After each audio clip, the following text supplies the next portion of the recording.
Hello everyone and welcome to this review of the 4K UHD Blu-ray of John Wick 4 by Chad Stahelski. I think this is the second time on this channel that I'm going to test a film that I didn't particularly enjoy. Indeed, while I really liked the first opus, my interest in this franchise has steadily waned.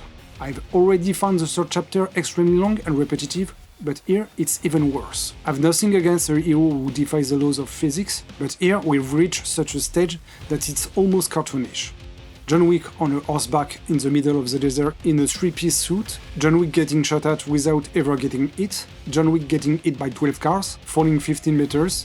I'm sorry, I'm a bit old school, I work on empathy, but after a while a character was constantly bulletproof and has so little dialogue is quite hard to get interested.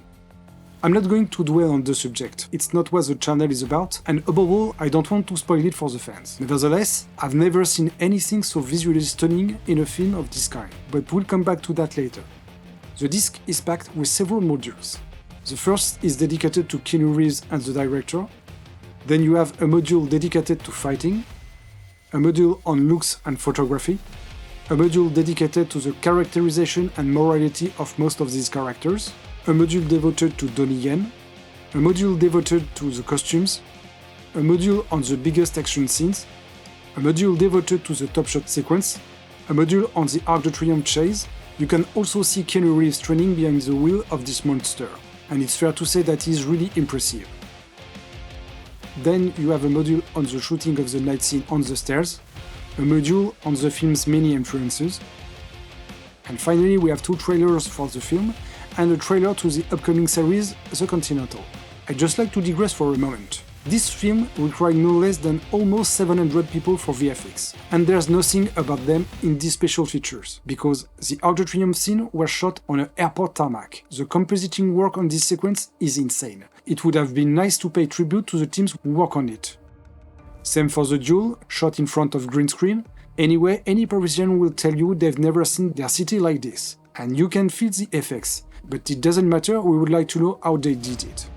Likewise, there's nothing on sound or color grading, and there is so much to say about it. The movie is available in HD and 4K UHD in HDR10 and dolbyvision. It was shot in anamorphic on Alexa LF and Alexa Mini LF cameras, with signature and Alpha series lenses. It was finalized in 4K. This film hypnotized me. It's absolutely splendid. I never seen such a sumptuous image on a film of this kind. In the meantime, this is also one of the reasons why I couldn't get into the film. I felt like I was in an HDR showroom. There's an overkill of symmetrical frames to the point of overdose, a permanently ultra-saturated aesthetic, and we've got some shots that look like postcards. Everything is so hyper-stylized, but in the meantime, it's so beautiful. Every single shot is magnificent, and the work of Dan Lostin and color grading artist Jill Bogdanovic is simply incredible. Just look at these shots. They are like paintings. There's such synergy between the frame, the choice of the lighting, the costumes, and the sets, and all is enhanced by the color grading. Colors literally blows the oscillos out of the water. Dynamic range is phenomenal, with abysmal blacks combined with incredible vivid colors. The work on color complementarity is extraordinary.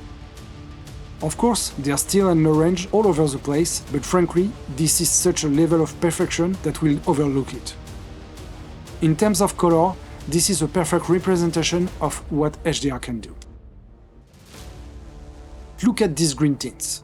Don't bother looking for them on the Blu-ray SDR version. You won't find them. Same for those ochre hues. The SDR version is simply incapable of displaying them, and the higher the light intensity and saturation, the more information is lost in SDR. Look at all those hues that disappear to be remapped onto Blender colors. The film was mastered with a maximum light peak of 1000 nits, and let's just say that 1000 nits are very often tickle. The scene in the nightclub with all those flashes of light give an insane dynamic range in HDR that really loses its strength in SDR. The same goes for all the detail lost in the spray of frames in this sequence.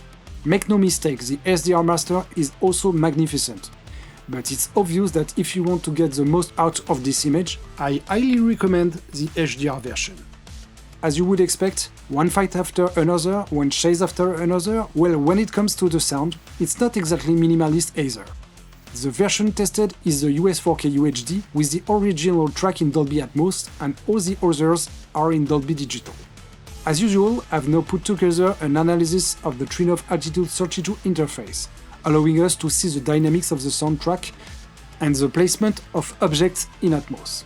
So I hope you get on well with your neighbors, because the Atmos track is insane. From the basement intro, every channel is in demand. The bass is overpowering.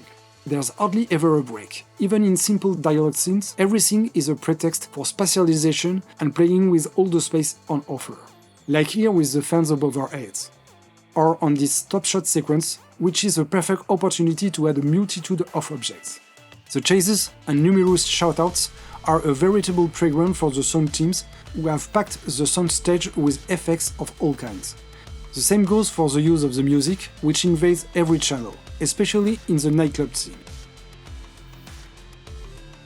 I think this Blu-ray is likely to become a new reference in terms of HDR and Atmos demos. Fans of the franchise will be over the moon, so don't hold your breath and go for it when it comes out, because whatever I may think of it, it's still a must-see. I hope you enjoyed this review. As usual, like, share and subscribe. Take care and I'll see you soon.